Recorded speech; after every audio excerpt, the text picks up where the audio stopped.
El Aleph, Jorge Luis Borges. La candente mañana de febrero en que Beatriz Viterbo murió, después de una imperiosa agonía que no se rebajó un solo instante ni al sentimentalismo ni al miedo, noté que las carteleras de fierro de la Plaza Constitución habían renovado no sé qué aviso de cigarrillos rubios. El hecho me dolió, pues comprendí que el incesante y vasto universo ya se apartaba de ella y que ese cambio era el primero de una serie infinita. Cambiará el universo pero yo no, pensé con melancólica vanidad. Alguna vez, lo sé, mi vana devoción la había exasperado, muerta yo podía consagrarme a su memoria, sin esperanza, pero también sin humillación. Consideré que el 30 de abril era su cumpleaños. Visitar ese día la casa de la calle Garay para saludar a su padre y a Carlos Argentino Daneri, su primo hermano, era un acto cortés, irreprochable, tal vez ineludible. De nuevo aguardaría en el crepúsculo de la abarrotada salita, de nuevo estudiaría las circunstancias de sus muchos retratos. Beatriz Viterbo,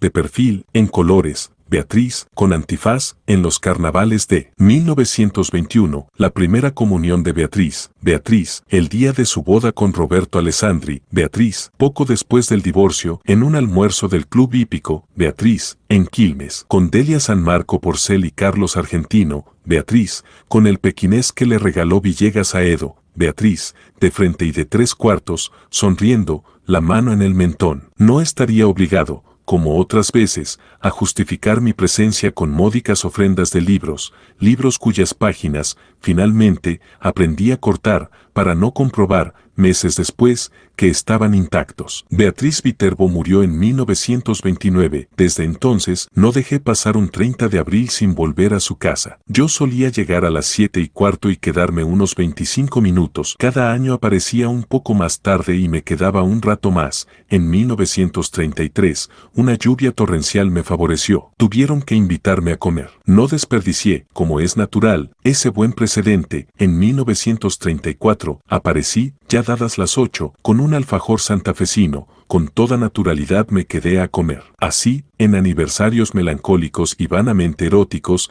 recibí las graduales confidencias de Carlos Argentino Daneri. Beatriz era alta, frágil, muy ligeramente inclinada. Había en su andar, si el oxímoron es tolerable, una como graciosa torpeza, un principio de éxtasis. Carlos Argentino es rosado, considerable, canoso, de rasgos finos. Ejerce no sé qué cargo subalterno en una biblioteca ilegible de los arrabales del sur. Es autoritario, pero también es ineficaz. Aprovechaba, hasta hace muy poco, las noches y las fiestas para no salir de su casa. A 2 generaciones de distancia, la S italiana y la copiosa gesticulación italiana sobreviven en él. Su actividad mental es continua, apasionada, versátil y del todo insignificante. Abunda en inservibles analogías y en ociosos escrúpulos. Tiene, como Beatriz, grandes y afiladas manos hermosas. Durante algunos meses padeció la obsesión de Paul Ford, menos por sus baladas que por la idea de una gloria intachable. Es el príncipe de los poetas de Francia, repetía con fatuidad. En vano te revolverás contra él, no lo alcanzará, no. La más inficionada de tus saetas. El 30 de abril de 1941 me permití agregar al alfajor una botella de coñac del país. Carlos Argentino lo probó, lo juzgó interesante y emprendió, al cabo de unas copas, una vindicación del hombre moderno. Lo evoco, dijo con una animación algo inexplicable, en su gabinete de estudio, como si dijéramos en la torre albarrana de una ciudad, provisto de teléfonos, de telégrafos, de fonógrafos, de aparatos de radiotelefonía, de cinematógrafos, de linternas mágicas, de glosarios, de horarios, de prontuarios, de boletines. Observó que para un hombre así facultado el acto de viajar era inútil. Nuestro siglo XX había transformado la fábula de Mahoma y de la montaña. Las montañas, ahora, convergían sobre el moderno Mahoma. Tan ineptas me parecieron esas ideas, tan pomposa y tan vasta su exposición, que las relacioné inmediatamente con la literatura. Le dije que por qué no las escribía. Previsiblemente respondió que ya lo había hecho. Esos conceptos, y otros no menos novedosos, figuraban en el canto augural, canto prologal o simplemente canto prólogo de un poema en el que trabajaba hacía muchos años. Sin reclame, sin bullanga ensordecedora, siempre apoyado en esos 2 báculos que se llaman el trabajo y la soledad. Primero, abría las compuertas a la imaginación, luego, hacía uso de la lima. El poema se titulaba La Tierra, tratábase de una descripción del planeta, en la que no faltaban, Por cierto, la pintoresca digresión y el gallardo apóstrofe. Le rogué que me leyera un pasaje, aunque fuera breve. Abrió un cajón del escritorio, sacó un alto legajo de hojas de bloque estampadas con el membrete de la biblioteca Juan Crisóstomo Lafinur y leyó con sonora satisfacción. He visto, como el griego, las urbes de los hombres, los trabajos, los días de varia luz, el hambre, no corrijo los hechos, no falseo los nombres, pero el voyage que narro es, autor de mach hambre. Estrofa a todas luces interesante, dictaminó. El primer verso granjea el aplauso del catedrático, del académico, del helenista, cuando no de los eruditos a la Violeta, sector considerable de la opinión. El segundo pasa de Homero a Hesiodo. Todo un implícito homenaje, en el frontis del flamante edificio, al padre de la poesía didáctica, no sin remozar un procedimiento cuyo abolengo está en la escritura, la enumeración, congerie o conglobación. El tercero, barroquismo, decadentismo, culto depurado y fanático de la forma, consta de 2 hemistiquios gemelos. El cuarto, francamente bilingüe, me asegura el apoyo incondicional de todo espíritu sensible a los desenfadados envites de la facesia. Nada diré de la rima rara ni de la ilustración que me permite, sin pedantismo, acumular en 4 versos 3 alusiones eruditas que abarcan 30 siglos de apretada literatura, la primera a la Odisea, la segunda a los trabajos y días, la tercera a la bagatela inmortal que nos depararan los socios de la pluma del saboyano. Comprendo una vez más que el arte moderno exige el bálsamo de la risa,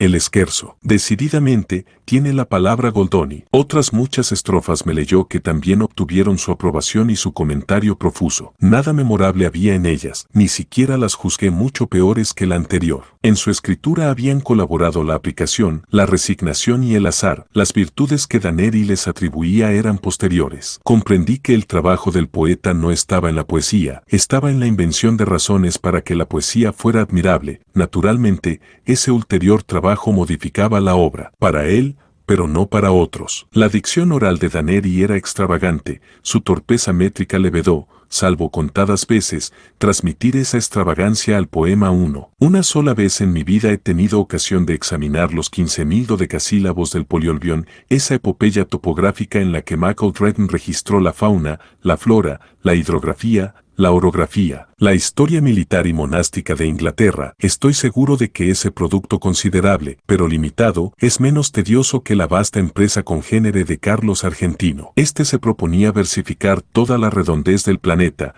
En 1941 ya había despachado unas hectáreas del estado de Queensland, más de 1 kilómetro del curso del Ob, un gasómetro al norte de Veracruz, las principales casas de comercio de la parroquia de la Concepción, la quinta de Mariana Cambaceres de Alvear en la calle 11 de septiembre, en Belgrano, y un establecimiento de baños turcos no lejos del acreditado acuario de Brighton. Me leyó ciertos, laboriosos pasajes de la zona australiana de su poema. Esos largos e informes alejandrinos carecían de la relativa agitación del prefacio. Copio una estrofa. Sepan, a man derecha del poste rutinario, viniendo, claro está, desde el nor-noroeste, se aburre una osamenta, color blanquiceleste que da al corral de ovejas catadura de osario. Dos audacias, gritó con exultación, rescatadas, te oigo mascullar, por el éxito. Lo admito, lo admito. Una, el epíteto rutinario, que certeramente denuncia, en passant, el inevitable tedio inherente a las faenas pastoriles y agrícolas. Tedio que ni las geórgicas ni nuestro ya laureado don Segundo se atrevieron jamás a denunciar así, al rojo vivo. Otra,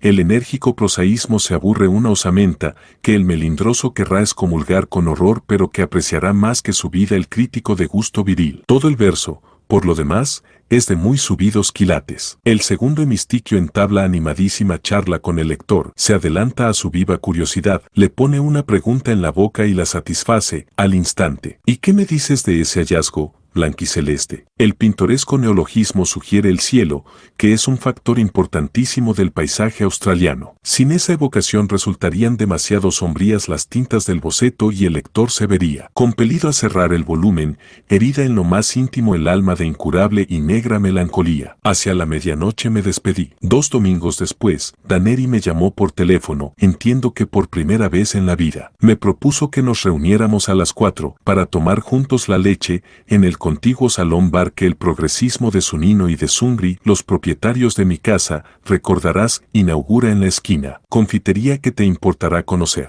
Acepté, con más resignación que entusiasmo. Nos fue difícil encontrar mesa. El salón-bar, inexorablemente moderno, era apenas un poco menos atroz que mis previsiones. En las mesas vecinas, el excitado público mencionaba las sumas invertidas sin regatear por su Nino y por Zungri. Carlos Argentino fingió asombrarse de no sé qué primores de la instalación de la luz, que, sin duda, ya conocía, y me dijo con cierta severidad: mal de tu grado habrás de reconocer que este local se parangona con los más encopetados de Flores. Me releyó, después, 4 o 5 páginas del poema. Las había corregido según un depravado principio de ostentación verbal, donde antes escribió a su lado, ahora abundaba en azulino, azulenco y hasta azulillo. La palabra lechoso no era bastante fea para él, en la impetuosa descripción de un lavadero de lanas, prefería lactario, lacticinoso, lactescente, lechal. Denostó con amargura a los críticos. Luego, más benigno, los equiparó a esas personas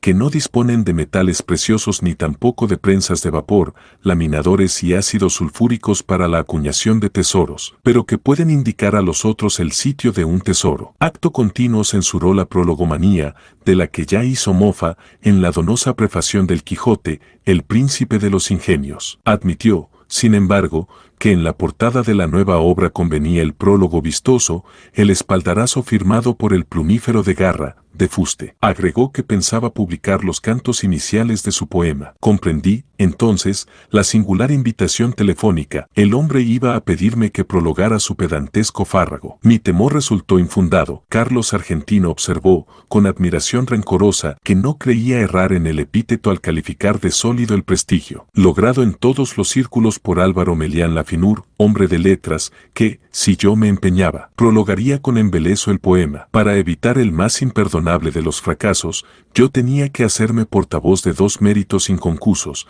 la perfección formal y el rigor científico, porque ese dilatado jardín de tropos, de figuras, de galanuras, no tolera un solo detalle que no confirme la severa verdad. Agregó que Beatriz siempre se había distraído con Álvaro. Asentí, profusamente asentí. Aclaré, para mayor verosimilitud, que no hablaría el lunes con Álvaro, sino el jueves, en la pequeña cena que suele coronar toda reunión del club de escritores. No hay tales cenas, pero es irrefutable que las reuniones tienen lugar los jueves, hecho que Carlos Argentino Daneri podía comprobar en los diarios y que dotaba de cierta realidad a la frase. Dije, entre adivinatorio y sagaz, que antes de abordar el tema del prólogo, describiría el curioso plan de la obra. Nos despedimos. Al doblar por Bernardo de Irigoyen, encaré con toda imparcialidad los porvenires que me quedaban a hablar con Álvaro y decirle que el primo hermano aquel de Beatriz, ese eufemismo explicativo me permitiría nombrarla, había elaborado un poema que parecía dilatar hasta lo infinito las posibilidades de la cacofonía y del caos. B. No hablar con Álvaro. Preví, lúcidamente, que mi desidia optaría por B. A partir del viernes a primera hora, empezó a inquietarme el teléfono. Me indignaba que ese instrumento, que algún día produjo la irrecuperable voz de Beatriz, pudiera rebajarse a receptáculo de las inútiles y quizá coléricas quejas de ese engañado Carlos Argentino Daneri. Felizmente, nada ocurrió, salvo el rencor inevitable que me inspiró aquel hombre que me había impuesto una delicada gestión y luego me olvidaba. El teléfono perdió sus terrores, pero a fines de octubre, Carlos Argentino me habló. Estaba agitadísimo, no identifiqué su voz, al principio. Con tristeza y con ira balbuceó que esos ya ilimitados Unino y Zungri, so pretexto de ampliar su desaforada confitería, iban a demoler su casa, la casa de mis padres, mi casa, la vieja casa inveterada de la calle Garay. Repitió, quizá olvidando su pesar en la melodía. No me resultó muy difícil compartir su congoja. Ya cumplidos los 40 años, todo cambio es un símbolo detestable del pasaje del tiempo. Además, se trataba de una casa que, para mí, aludía infinitamente a Beatriz. Quise aclarar ese delicadísimo rasgo. Mi interlocutor no me oyó. Dijo que si Zunino y Zungri persistían en ese propósito absurdo, el doctor Zunni, su abogado, los demandaría ipso facto por daños y perjuicios y los obligaría a abonar 100.000 nacionales. El nombre de Zunni me impresionó, Su bufete, en Caseros y Tacuarí, es de una seriedad proverbial. Interrogué si éste se había encargado ya del asunto. Daneri dijo que le hablaría esa misma tarde. Vaciló y con esa voz llana, impersonal, a que solemos recurrir para confiar algo muy íntimo, dijo que para terminar el poema le era indispensable la casa, pues en un ángulo del sótano había una lep. Aclaró que una lep es uno de los puntos del espacio que contienen todos los puntos. Está en el sótano del comedor, explicó, aligerada su dicción por la angustia. Es mío, yo lo descubrí en la niñez, antes de la edad escolar. La escalera del sótano es empinada, mis tíos me tenían prohibido el descenso, pero alguien dijo que había un mundo en el sótano. Se refería, lo supe después, a un baúl, pero yo entendí que había un mundo. Bajé secretamente, rodé por la escalera vedada, caí. Al abrir los ojos, vi el Alep. ¿El Alep? Repetí. Sí, el lugar donde están, sin confundirse, todos los lugares del orbe, vistos desde todos los ángulos. A nadie revelé mi descubrimiento, pero volví. El niño no podía comprender que le fuera deparado ese privilegio para que el hombre burilara el poema. No me despojarán Sunino y Sungri, no y 1000 veces no. Código en mano, el doctor Suni probará que es inajenable mi Alep. Traté de razonar, pero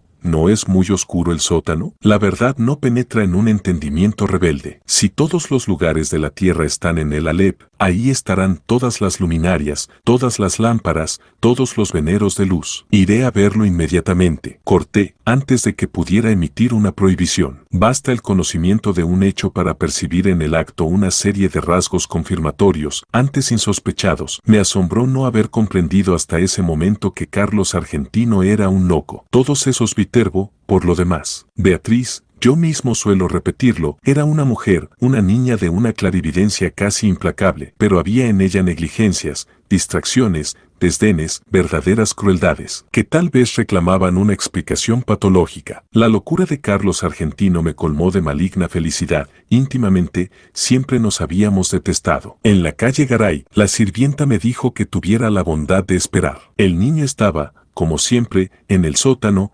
revelando fotografías. Junto al jarrón sin una flor, en el piano inútil, sonreía, más intemporal que anacrónico, el gran retrato de Beatriz, en torpes colores. No podía vernos nadie. En una desesperación de ternura me aproximé al retrato y le dije, Beatriz, Beatriz Elena Viterbo, Beatriz querida, Beatriz perdida para siempre, soy yo. Soy Borges. Carlos entró poco después. Habló con sequedad. Comprendí que no era capaz de otro pensamiento que de la perdición de la Alep. Una copita del pseudo coñac, ordenó, y te zampuzarás en el sótano. Ya sabes, el decúbito dorsal es indispensable. También lo son la oscuridad, la inmovilidad, cierta acomodación ocular. Te acuestas en el piso de baldosas y fijas los ojos en el 19º escalón de la pertinente escalera. Me voy, bajo la trampa y te quedas solo. Algún roedor te mete miedo, fácil empresa. A los pocos minutos ves el Alep, el microcosmo de alquimistas y cabalistas, nuestro concreto amigo proverbial, el multum in parvo. Ya en el comedor, agregó. Claro está que si no lo ves, tu incapacidad no invalida mi testimonio. Baja, muy en breve podrás entablar un diálogo con todas las imágenes de Beatriz. Bajé con rapidez, harto de sus palabras insustanciales. El sótano, apenas más ancho que la escalera, tenía mucho de pozo. Con la mirada, busqué en vano el baúl de que Carlos Argentino me habló. Unos cajones con botellas y unas bolsas de lona entorpecían un ángulo. Carlos tomó una bolsa, la dobló y la acomodó en un sitio preciso. La almohada es humildosa, explicó, pero si la levanto un solo centímetro, no verás ni una pizca y te quedas corrido y avergonzado. Repantiga en el suelo ese corpachón y cuenta 19 escalones. Cumplí con sus ridículos requisitos. Al fin se fue. Cerró cautelosamente la trampa.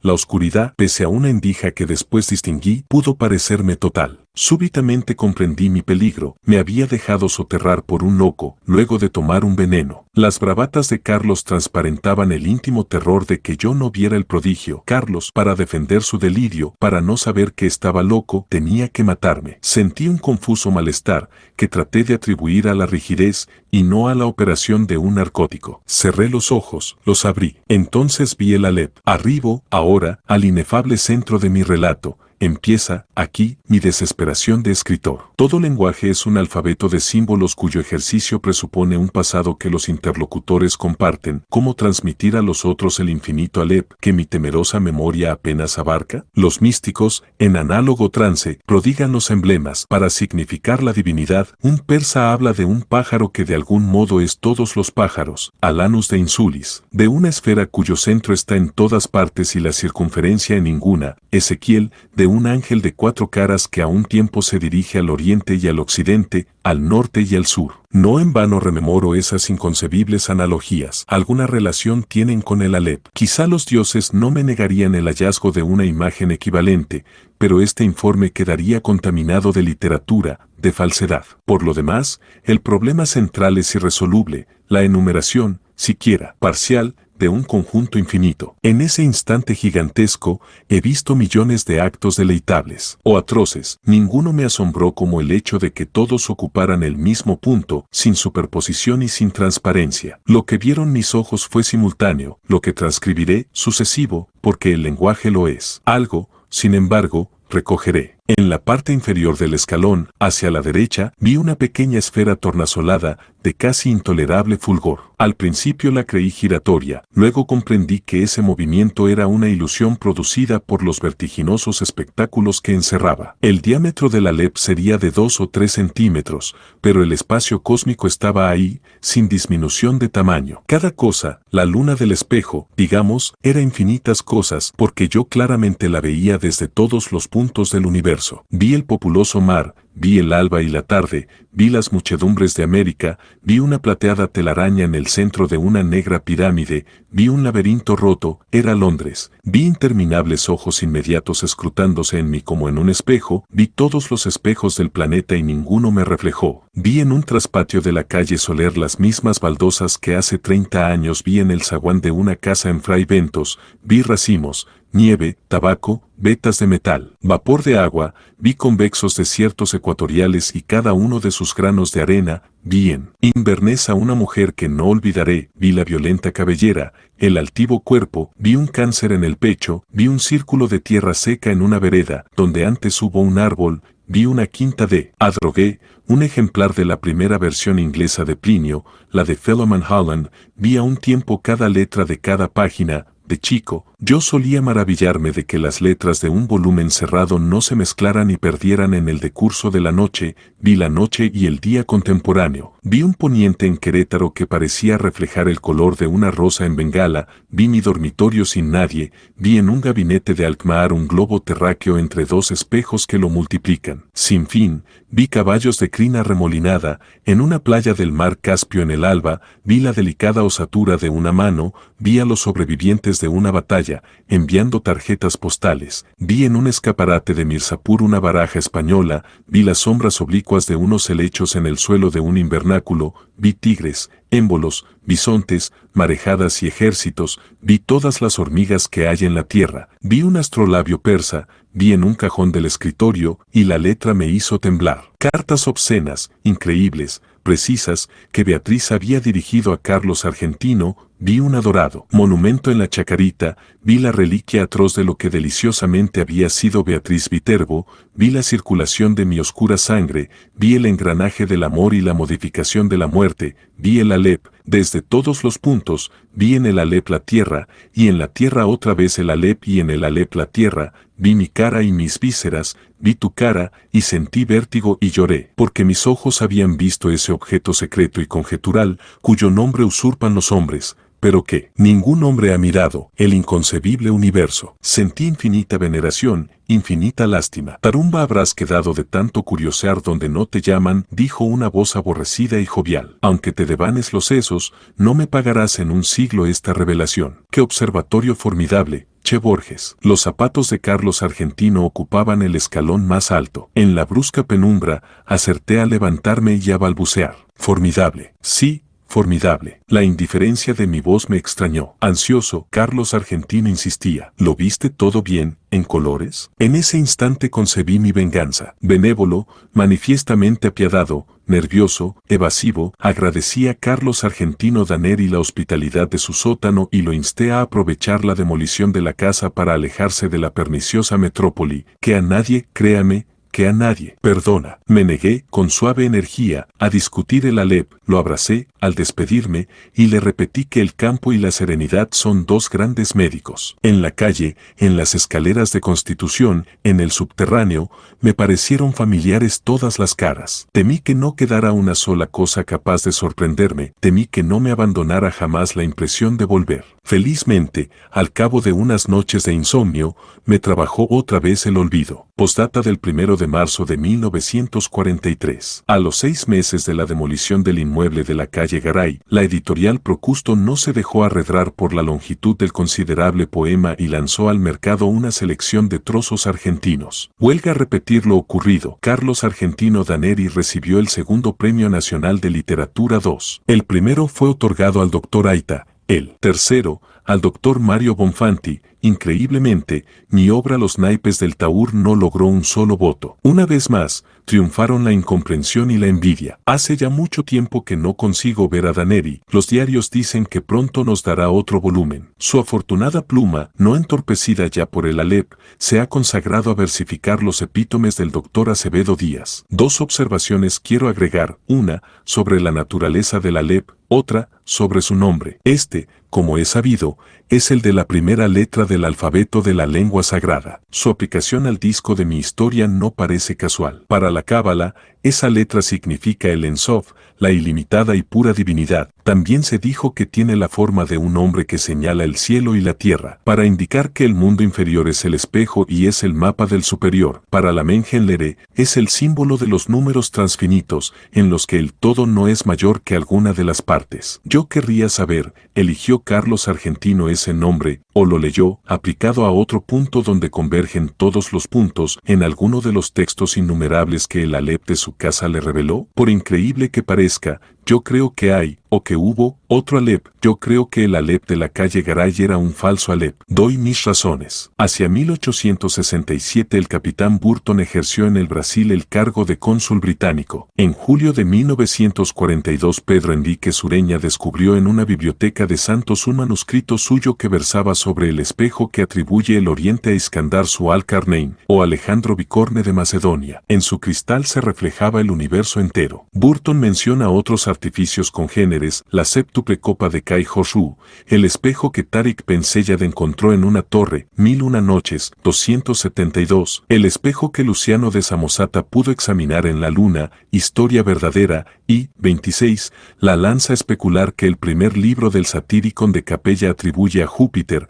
el espejo universal de Merlin, redondo y hueco y semejante a un mundo de vidrio, Dofarre Kene, 3, 2, 19, y añade estas curiosas palabras, pero los anteriores, además del defecto de no existir, son meros instrumentos de óptica. Los fieles que concurren a la mezquita de Aemar, en El Cairo, saben muy bien que el universo está en el interior de una de las columnas de piedra que rodean el patio central. Nadie, claro está, puede verlo, pero quienes acercan el oído a la superficie, declaran percibir, al poco tiempo, su atareado rumor. La mezquita data del siglo VII, las columnas proceden de otros templos de religiones anteislámicas, pues como ha escrito Ibn Khaldún, en las repúblicas fundadas por nómadas es indispensable el concurso de forasteros para todo lo que sea albañilería. ¿Existe ese Alep en lo íntimo de una piedra? Lo he visto cuando vi todas las cosas y lo he olvidado. Nuestra mente es porosa para el olvido. Yo mismo estoy falseando y perdiendo, bajo la trágica erosión de los años, los rasgos de Beatriz. 1. Recuerdo, sin embargo, estas líneas de una sátira que fustigó con rigor a los malos poetas. Aqueste da al poema belicosa armadura de erudición, estotro le da pompas y galas. Ambos baten en vano las ridículas alas. Olvidaron, cuidados, el factor hermosura. Solo el temor de crearse un ejército de enemigos implacables y poderosos lo disuadió, me dijo, de publicar sin miedo el poema. 2. Recibí tu apenada congratulación, me escribió. Bufas, mi lamentable amigo, de envidia, pero confesarás, aunque te ahogue, que esta vez pude coronar mi bonete con la más roja de las plumas, mi turbante con el más califa de los rubíes. A Estela canto.